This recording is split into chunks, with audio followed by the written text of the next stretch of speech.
Le planning familial est une association de loi 1901 qui favorise l'accès à la contraception ainsi qu'au droit à l'information pour tous sur les risques liés à une mauvaise santé sexuelle. C'est dans ce cadre et dans le contexte spécifique de notre département que le planning familial 973 a fait le choix d'utiliser un programme national soutenu par la Direction générale de la santé. Cette association, composée de bénévoles eux-mêmes formés au planning familial national ainsi que de professionnels de santé, permet à des jeunes de devenir ambassadeurs égalité hommes-femmes au sein de leur établissement. La Guyane est le département pilote de ce dispositif qui permet d'établir un espace d'échange et de rétablir une confiance entre les jeunes d'une part, puis de faciliter le dialogue avec les équipes pédagogiques des établissements accueillant ce dispositif d'autre part. Nadisha, Célia, Olivier, Émilie ainsi que les autres ambassadeurs et ambassadrices de cette première promotion nous délivrent leurs ressentis.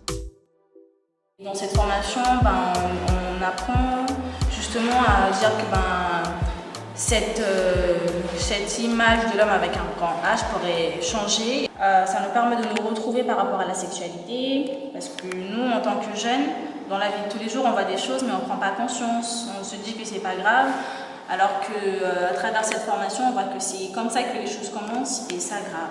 Du coup, la formation nous permet à nous, en tant que jeunes, de commencer de créer notre propre vision par rapport à la vie, parce que nous sommes les femmes futures et nos copains les hommes futurs. Du coup, par exemple, je vais prendre un exemple très simple. Je ne vais pas aller dire à ma mère que mon copain il m'a donné un petit bicoque parce que voilà, j'ai mis un short qu'il ne voulait pas. Alors qu'à travers la formation, on voit que non, justement, il faut dire non dès le début. Non, j'aime pas ça, faut pas faire ça. D'accord. Si tu continues comme ça, quand tu seras grand, ça va s'empirer. Lorsqu'on parlait de nos relations, tout ce qui est sexualité, relations avec les copains, on peut dire, moi je peux dire aujourd'hui que ma vision elle a changé.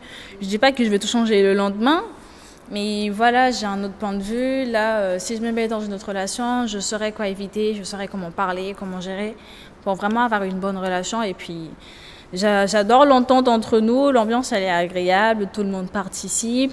Et puis j'ai remarqué une toute petite chose, c'est qu'entre Célia et moi, il y a toujours ce petit jeu de contre-attaque comme ça on tombe jamais d'accord. Du coup, voilà, c'est plus intéressant. En même temps, c'est ce que je veux faire du droit. Je veux être dans les tribunaux, défendre et tout. Et puis, voilà, défendre le droit des femmes si jamais je change de métier. Voilà, c'est très intéressant. Et toi, Olivier? Moi, pour commencer, je suis curieux. Ouais. Et j'ai appris beaucoup de choses. Et si je suis là, c'est pour aider certaines personnes. J'aime bien aider certaines personnes qui sont dans des difficultés. Par exemple, il y en a qui n'aiment pas s'exprimer devant les adultes et qui ne s'expriment même pas avec leurs camarades. Donc moi, j'essaie de me rapprocher et puis de discuter, d'en parler. Déjà, je me rapproche de la personne. Ensuite, je la mets à l'aise pour que quand on va discuter de ça, qu'elle n'ait pas de problème, qu'elle bégaye pas, que voilà, elle peut vraiment se confier. Et tout ce qu'elle me dit, c'est strictement confidentiel. Donc il n'y a pas de je vais dire ça, non, modifier, non. Ce qu'elle me dit reste avec moi. Est-ce que pour vous c'est plus simple d'en parler entre vous, surtout avec ce que vous avez comme expérience maintenant? Moi je trouve que oui, parce qu'en fait, comme on dit, ça commence depuis petit. Depuis petit, il faut savoir déjà les limites, qu'est-ce qu'il faut faire, qu'est-ce qu'il ne faut pas faire. Et déjà frapper une femme, c'est comme si on frappe sa mère.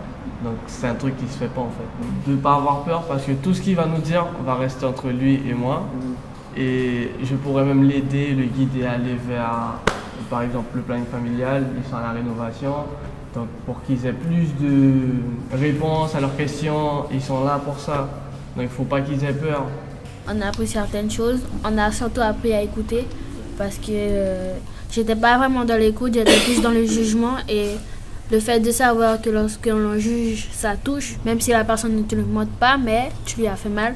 Donc l'écoute c'est très important et j'espère que lorsque on va arriver, que les élèves n'aient pas peur de venir nous voir s'ils ont un problème, s'ils ont envie de parler de quelque chose de récent. C'est ça. On a appris que les femmes et les hommes ont les mêmes droits. On ne cherche pas à ce que la femme devienne supérieure à l'homme ou que l'homme soit supérieur à la femme. C'est vraiment être égaux. Et comme la femme a le droit de dire non, l'homme aussi. On a le droit de dire oui aussi. Moi, je trouve pour qu'un couple, ça marche bien, pour que ce soit sain, il faut qu'il y ait la confiance et il y a la communication. S'il n'y a pas de confiance, ça n'ira pas bien loin. Et s'il n'y a pas de communication, ce sera encore pire. La communication est très importante. C'est la base. Et l'écoute aussi. Ah oui.